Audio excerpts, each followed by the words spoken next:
Hey yo, welcome to the first actual video on the Cynical Turtle channel. I'm in the wood shop that I operate today, and it's in a bit of a mess right now because I'm in the process of building a set of custom oak kitchen cabinets, from which I've actually got a few quarter sawn oak offcuts I'm going to be using specifically for this project. So my brother just got a new apartment recently, and for a Christmas present, my mom suggested I build him some form of wall art to decorate his place with. So I've taken a selection of the best offcuts of oak that I have, found a few things I kind of liked from Pinterest that my mom actually recommended to me, and I'm going to try to see if I can build one of these pieces myself. So what I'm doing is I'm actually going to draft the entire thing in advance. This lets me get a general idea of how it's going to look before I even finish it, plus I can get exact dimensions for cutting the wood before I start touching the saw. The software I'm using is called Solid Edge, and I would highly recommend it. The 2D drafting version is free, and it gets quick designs done like this in no time. Alright, now that I have the design done and I've copied it to paper here for my own personal reference, I'm going to be taking those pieces of oak and running them through our wide belt sander over here, so that way I can guarantee all the pieces of wood are the same height, level, and are all smooth enough to receive stain and paint evenly.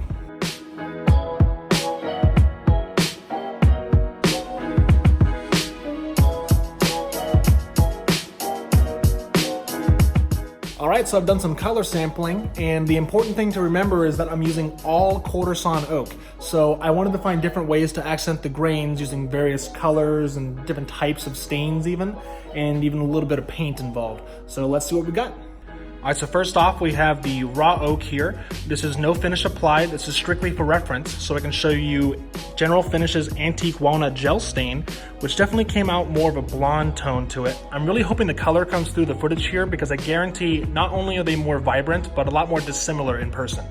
Moving on, we have Old Master's Dark Walnut Gel Stain, which seems to have captured more of the gray tones in the low grain of the quarter sawn oak here, in contrast to the blonde one previously from the Antique Walnut. Then we've got General Finishes Java Gel Stain, which has definitely got more of the red and brown tones to it. I'm going to be using these three for the mountains, probably background, midground, and foreground mountains respectively. I've also got Weather Wash, the pined version for the sky. This came out a little bit more gray than I wanted it to, but I'm going to play around with application methods and see if I can get a little bit of a lighter tone.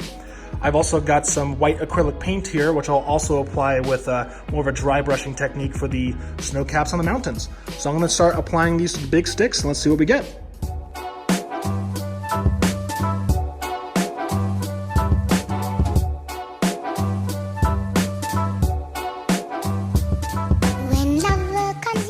Alright, so it's a few days later. All of those oak cabinets have been delivered, giving me a relatively empty shop to work in finally, which has also been enough time for all these strips to have fully cured, which means I can move on to the next step, which is going to be to take this piece of 1/2-inch alder plywood back here and chop it down to the finished size I want the actual wall art to be, giving me a surface to glue all these cut strips down to. So let's get started.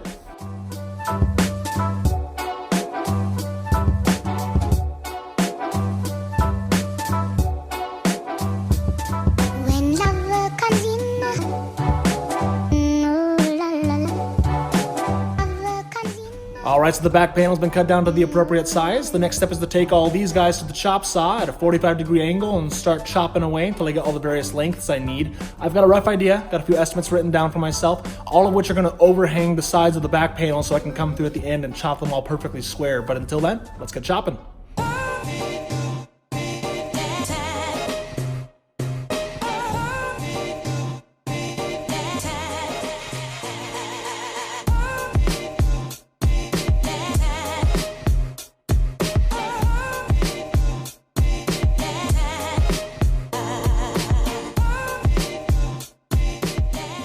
Alright, so all the pieces are cut, and right before I start this nightmare of a puzzle, I just want to clarify that some of these pieces won't fit perfectly the first time. I cut them a little bit oversized in a few cases, just so I know I can go back through and carefully edge off each piece individually so that it fits perfectly.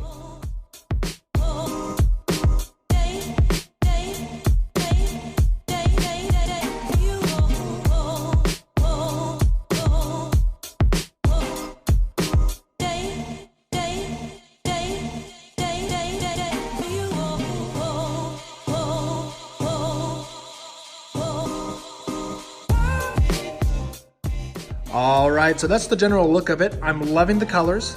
Obviously, I'm missing a few pieces here and there that I haven't even cut yet, but the next step is going to be to get a reference line, that being the top 2 pieces here. I'm gonna cut them perfectly to length, attach them using a combination of wood glue and some brad nails, and they'll be my point of reference for all the other pieces to slowly notch into place one by one. As I get all the rest of these attached as well, I can start making some final adjustments and cuts and everything to get everything to fit perfectly snug.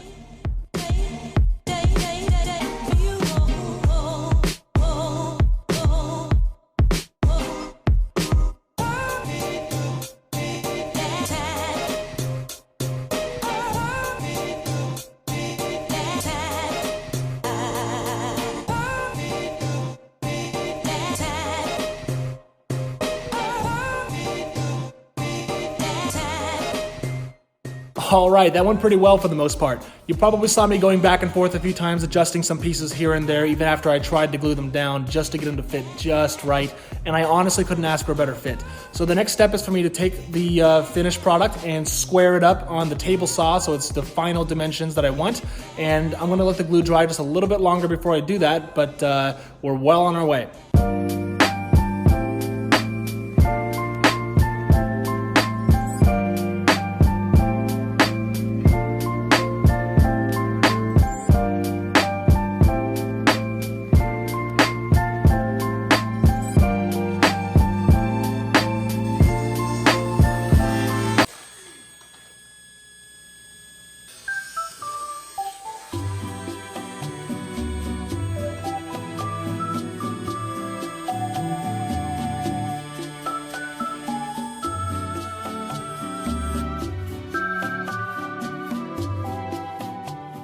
You probably saw in that last shot that the saw had kicked something, and something definitely flew by me, grazed my skin on its way by, a little bit of a welt forming there, nothing bad, but it sounded a lot worse than it was. I honestly don't know how I could have prevented that. The saw was generating a ton of these little offcuts in the process, and I honestly don't know what could have been done better outside of maybe some better protective gear on, but we're moving along.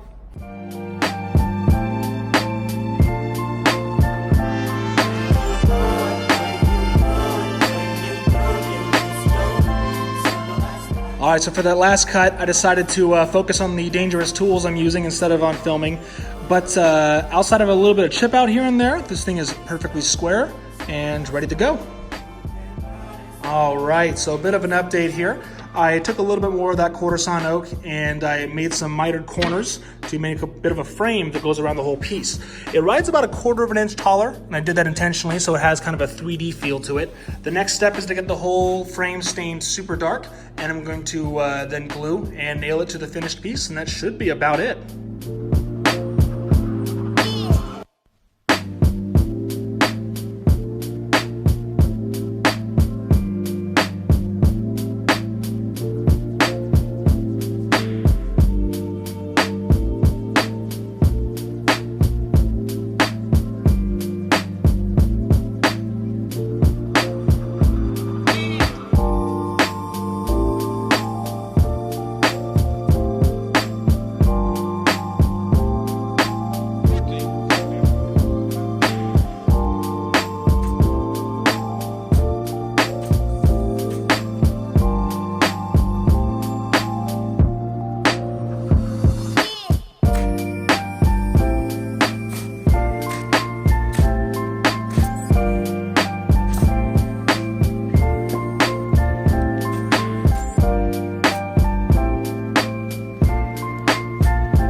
All right, that's a finished piece. I am very happy with how it turned out. The colors are great, the segments fit perfectly, and it was actually only a few hours of work at the end of the day. I'm really excited to see my brother's reaction to it.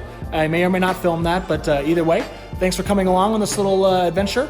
I'm actually looking forward to doing more shop videos just like this with small projects here or there, so whatever comes down the road, I hope to see you there.